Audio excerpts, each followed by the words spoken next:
Coming to you live in studio above the Heineken River Deck here at Pier 17 in New York City. Welcome back to Jalen and Jacoby. Jalen, every day there's a segment where you can decide what we discuss. It is called Keep It Moving. If you want to discuss the topic, say hit the brakes. If not, me, you, and Meth Man jump in the minivan and keep it moving. And we start with the big game last night. Joel Embiid absolutely dominated the Nets. What do you think about the MVP candidate's dominant performance? I think if he continues to play on a nightly basis like he played last night, he's going to be a legitimate MVP candidate, though he hasn't played enough games to currently be in the top handful of scorers overall in the league, and he's been fantastic. Yeah, he's been shooting the three more efficient, but you know what he's been doing? Dominating in the paint. Driving the basketball, as you see, Euro stepping, getting in ones, dunking on smaller lineups. Joel Embiid has been a deserved MVP candidate, but however, for the Philadelphia 76ers, they're going to advance in the playoffs. They're still going to need an all-star level Ben Simmons. Yes, they are. I saw Tobias Harris get some big buckets late, and I saw Korkmaz and I saw Milton playing quality minutes. They're still going to need all NBA Ben Simmons. You know what I saw? I saw the Nets just doubling Joel Embiid on the touch. I think we'll see a lot more of that moving forward, especially in a 7-game series. Moving on, Luka did it again. Hit the brakes. Just watch Luka at the end of the game. Just watch Luka at the end. He didn't even mean to make this shot. He didn't even mean to make this shot. Look at him. Well, Dylan Brooks got away with the trip, so he actually bailed out the officials because if he doesn't make that shot, I guarantee you the same Mavs that have been complaining about the play-in game, Mark Cuban and Luka Doncic will definitely be complaining after this game. Facts. How about Facts. that? So Luka saved everybody with this brilliance. Thank you, Luka. We all pay homage I mean, how do you even make that? The step backs to win games is one thing, but tripping over Dylan Brooks, falling forward, just throwing it up, making it, he's nuts. I don't know if you know this, but your Pistons got waxed last night by the Clippers. Keep moving and hit the brakes. Reggie Jackson played well in his return. It was great to see him hit a game winner. It sunk my heart. Keep it moving. Okay. We keep it moving. We keep it moving. Steph Curry did hit the brakes. It again. Jalen, 42 points, 11 three-pointers. What is happening with Steph Curry? So every time there's a list, I'm going to forget somebody. We don't have a researcher. No. Oh, no. And I'm just not the smartest human being walking the face of the earth. What list but all I know is this. The reason why people consistently say Steph is the greatest shooter of all time, let me tell you the reasons why. And let me give you some of the comparisons like we were playing the game of operation. Okay. So like Reggie Miller coming off screens. Is that fair to say? Yeah. How about Larry Joe Bird with the step back? Yes. How about Ray Allen with the beauty? Jordan with the turnaround? Of his form. Jordan with turnaround. How about that, right? So he has all of that, right? And then all of a sudden, he got the wiggle with it. Think about it. Look at that. He got the wiggle with it, Jacoby. You know you see him out there wiggling with that thing, right? Yes. Shooting it from 35. And the layup package. Absolutely. And so now all of a sudden you have him being the most prolific three-point shooter in the history of the league because he plays basketball games and makes 10 threes at least multiple times. That is incredible. He's coming for Klay Thompson's record, and I think he's going to get it. Moving on, we have a no-hitter in Major League Baseball. Hit the brakes. This is from Carlos Rodon through a no-hitter. What do you think? He almost had a chance for a perfect game. I'm one of those people when they like breaking news for a no-hitter or or a perfect game. I was watching. Then he hit the batter in the foot. And he still got it. It was kind of anticlimactic. Oh, come on. They didn't celebrate like they celebrate. We can't even celebrate this man's no-hitter. But big shout How for the many no-hitter. no-hitters you ever threw? No, I'm just saying, but I wanted him to get a perfect game. Man. I wanted him to get a perfect game. Moving on. Another #1 pick has joined the Cleveland Browns. Keep moving. Cleveland, this is for you. Their pass rush is going to be crazy, but we're going to keep it moving now. We keep it moving. Him and Myles Garrett. Justin Fields held his second pro Hit the brakes day. on this. Hit the brakes on this. Hit the brakes on this. Jalen. Yes, sir. Can you imagine 3 teams picking quarterbacks in this NFL draft and none of them picked Justin Fields? No. I'm looking at you, 49ers. No. Do not pass on this man. Do not pass on this man. Do not pick Mac Jones over Justin Fields. Don't do it. Do not do it. So here's what I like to do. Okay. When you've been called Jalen, when you've been called Kangaroo Jalen and body shame yourself, I think for public consumption, you have the chance to do this with a straight face. Mac Jones, I'll pay him the ultimate compliment. With his shirt off, he looks like the GOAT, Tom Brady. He does. Look. But the bad thing is Tom Brady went in the 6th round. Well, the bad thing is Mac Jones looks like Tom Brady with his shirt off, also looks like me with his shirt off. That's never good for a professional athlete, especially someone going in the top 3 of the NFL draft. Jalen, sometimes I have to veto and hit the brakes myself because we have Game of Thrones news. Not only have I watched the entire television series during the pandemic, I started reading the books. I am... Dame Lillard joins us in the building. This is our first day in studio together since the pandemic. So happy to have you join us on the program. Thank you so much, Dame. Appreciate it. I appreciate y'all having me, man. We just got word. We yeah. No doubt. Yeah. We got the Tisos, the Dame Tiso. Tisos. Shout out to my dog Jamal. You know what I mean? He keep everything right, dog. That's my guy. Dame, we just received word that one of your former teammates, LaMarcus Aldridge, has officially retired. He played with an irregular heartbeat. He's decided to retire. Hearing this news, what is your reaction? I mean, I was shocked, to see it. I just saw it on Twitter, literally, as I was setting this up. And, I immediately reached out to him. He's had a great career. And, obviously, my first 3 years in the league, and we had a really good run together. We was close to, running it back. But health is always first. He has 2 boys, and he has to make sure that he's healthy, and around for the long haul to be there for them and for his family. So, hopefully he is healthy, and hopefully, things will work out for the best. But I think in a situation like this, basketball is the least of his concern and everybody else's concern. So I'm sure it's a tough decision for him, but I'm glad he made the decision in the best interest of him and his family. Well said, and he's had a terrific career. That man get buckets with the best of them, mid-range all day. For sure. Mid-post, left side. Absolutely. Turn around that right shoulder all day. Rinse and repeat. I know it very well. It's time, man. It's time for the Blazers to retire number 12, man. He had an amazing career in the Trailblazer uniform. I think everybody was expecting him to return, and, he ended up leaving, and it was kind of like, people felt some type of way about it. But there's no denying the kind of career he had in Portland and what he meant to this city. So I think that's the proper respect, to retire that jersey because of, who he was and what he did for this organization. You hear that, Blazers? Time to retire LaMarcus Aldridge's number. Your Blazers now sit at the 6th spot currently in the West, and we know you've dealt with some injuries throughout this season. Recently, Luka and Mark Cuban have come out and talked about their disdain for the playoff play-in format. What are your thoughts on it? I thought last year it was not just because we benefited from it, but I thought last year because it was a different type of season. We needed to find ways to keep people engaged going into the bubble. And we needed something to spark people's interest. It was going to be no fans. We were continuing the season at a different time. And I thought it was, one of the highlights of going back to the bubble is, that play-in tournament. And I think, doing it again in a normal season, I think it's really a test run, honestly. Just to see how it'll play out. It's an opportunity to get fans engaged once again.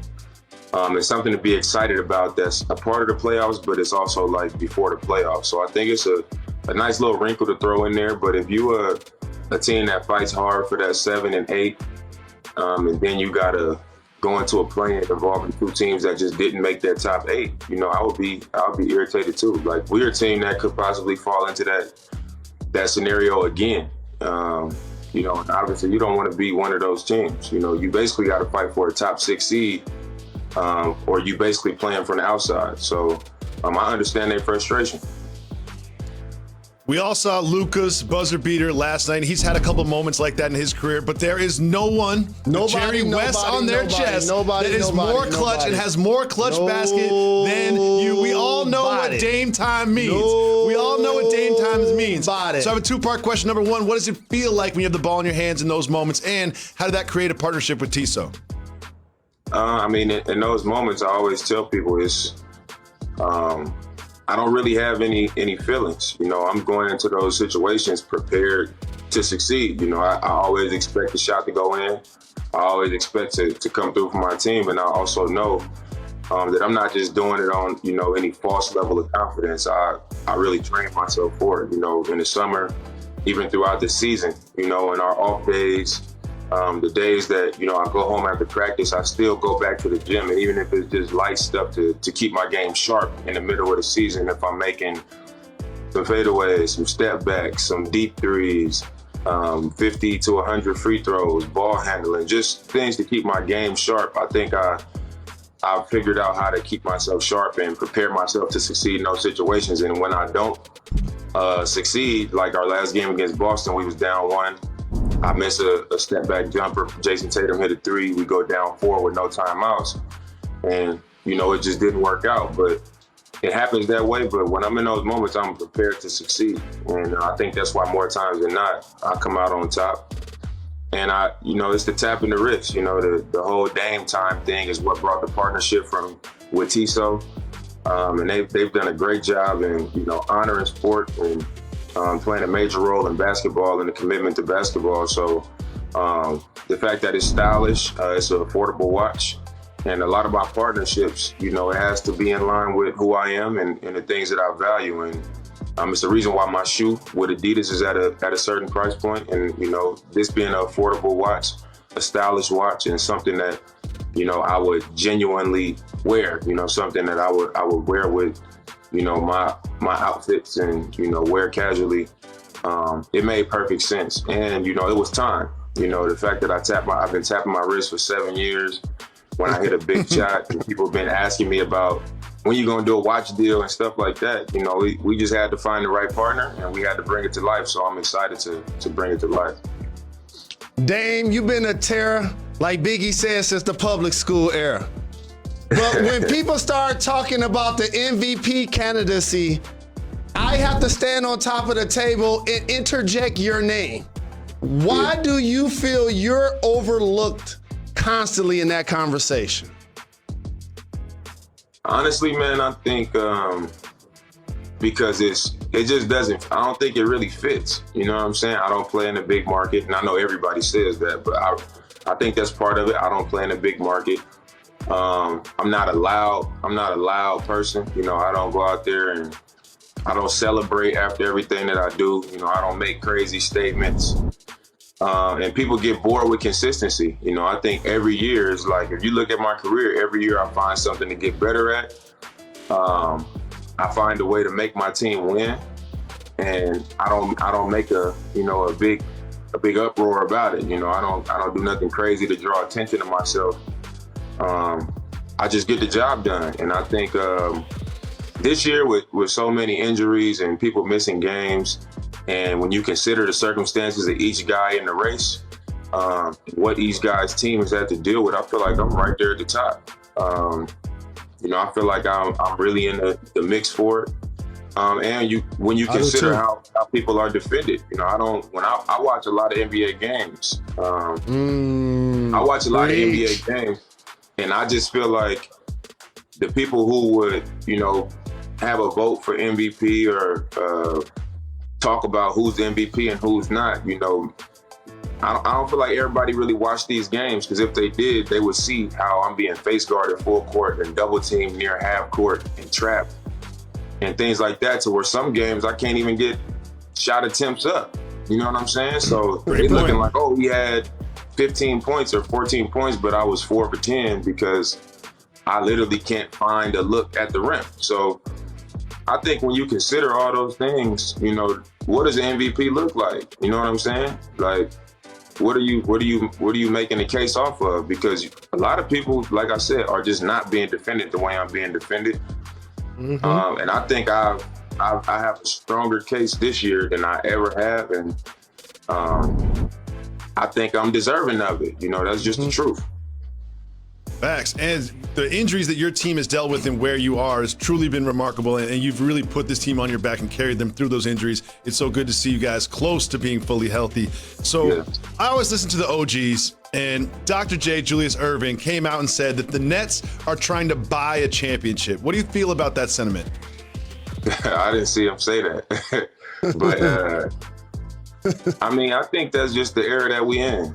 You know, that's the era that we play in. I think a lot of the media outlets are to blame for that. You know, you talk about every guy that doesn't win a ring. You see how they talk to Charles Barkley, who was a legend. You know what I'm saying? This dude was cold. You know what I mean? And was an MVP and #1 in the West, and just happened to lose to Jordan. You know what I'm saying? Like, and you got these dudes putting so much pressure on everybody. Oh, he did this, he did that, he did this, he did that, but he didn't win a ring. And then when they start saying, all right, I'm gonna make sure I get a ring. And then what can they say about me? And then when they start to do it, it's like, oh, they, you know, so I understand what he's saying. Like, y'all know how I feel about it. I still don't think, you know, it should be, you know, 3, 4, and 5 of the best players on the same team, because, like, what are you, at the end of the day, you should win, you know? If if we're really that level of a player and you got 2 and 3 more on the team, which you probably should win. But I think it's the pressure being applied to them and what's being said about them that makes them do it. You know what I mean? So I think he does have a point. I understand what he's saying, but I mean, you got to look at why guys just all of a sudden started doing it. I blame fans and media because they dumb down the accomplishments of the regular season. Most people try to act like the regular season is irrelevant. And then when you want to compare players, all you do is ring count. That's what ends up happening. People just ring count. Hey, who's the best? He got this many rings. But since you're a competitive person, I can't let you get out of here without asking you this, because I know you pay intense, close attention to the versus battles. Yeah. What athlete, past or present, would you like to enter a versus battle with?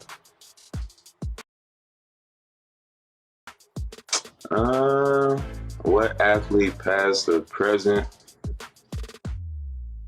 I don't know. I'm not sure what athletes like put out. Shaq. I mean, me and Shaq we'll be basically watering it. It'll be watered down. We already had our little. They already did. Our little thing. I think the way me and Shaq did it was like, you know, it was as big as it could have been. I think it would be cool to do a versus battle at some point, but like other than Shaq, I don't think nobody has put out, or Iman Shumpert maybe has put out like enough music. You know what I'm saying? And I think because of how long it takes you to break through as a athlete that does music, and for people to actually listen and learn your music, we'd be up there doing the verses and we'd be like, oh, this is a hit. And everybody else would be like, it's their first time hearing it. You know what I'm saying? Dame, thank you so much for joining us on Jalen and Jacoby. Thank you so much for the TISO watch. Appreciate it. Show, man. We'll be back with much PRX, more. Man. TISO Stay tuned. Jalen and Jacoby is brought to you by TISO, official watch of the NBA. Visit www.tisowatches.com. TISO, this is your time.